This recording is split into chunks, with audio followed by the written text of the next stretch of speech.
1947 एक ऐसा साल जिसने भारत को हमेशा के लिए बदल दिया। आजादी की वो लड़ाई जो वर्षों से चल रही थी, उस साल अपने अंतिम पड़ाव पर थी और इस संघर्ष के केंद्र में थे महात्मा गांधी। आज हम बात करेंगे उस महान आत्मा की योगदान की जिन्होंने अहिंसा और सत्याग्रह के मार्ग पर चलते हुए भारत को आजादी दिलाई। महात्मा गांधी, जिन्हें हम प्यार से बापू कहते हैं, उन्होंने भारत की आजादी के संघर्ष को एक नया आयाम दिया।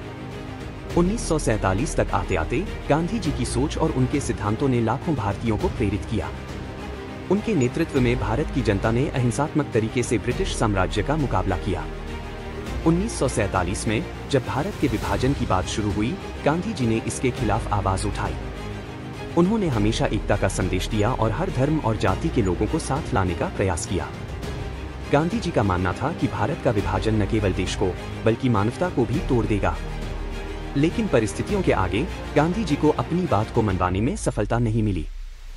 विभाजन के बाद भी उन्होंने हिंसा को रोकने के लिए अपनी जान तक दांव पर लगा दी। नोआखली में उनके द्वारा किया गया शांति मार्च इसका एक बड़ा उदाहरण है, जहां वे अकेले ही बिना किसी सुरक्षा के हिंसा प्रभावित क्षेत्रों में गए। गांधी जी का सबसे बड़ा योगदान उनकी वो अनमोल सीख है जो उन्होंने हमें दी।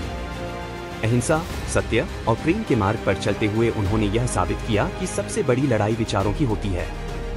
उन्होंने यह संदेश दिया कि भले ही परिस्थितियां कितनी भी कठिन क्यों न हो, हम अपने सिद्धांतों से कभी समझौता नहीं कर सकते। 1947 में गांधी जी का योगदान सिर्फ भारत की आजादी तक सीमित नहीं था, बल्कि उन्होंने विश्व को एक नई राह दिखाई।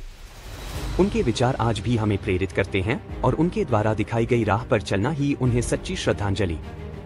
आज जब हम 1947 के उस ऐतिहासिक साल को याद करते हैं, हमें यह नहीं भूलना चाहिए कि गांधी जी का योगदान न केवल भारत की आजादी में था, बल्कि उन्होंने हमें एक ऐसा भविष्य दिखाया जहां सत्य, अहिंसा और प्रेम ही सबसे बड़े हथियार हैं।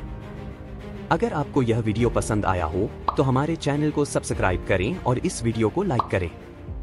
अपने विचार नीचे कमेंट्स में जरूर बताएं। धन्यवाद।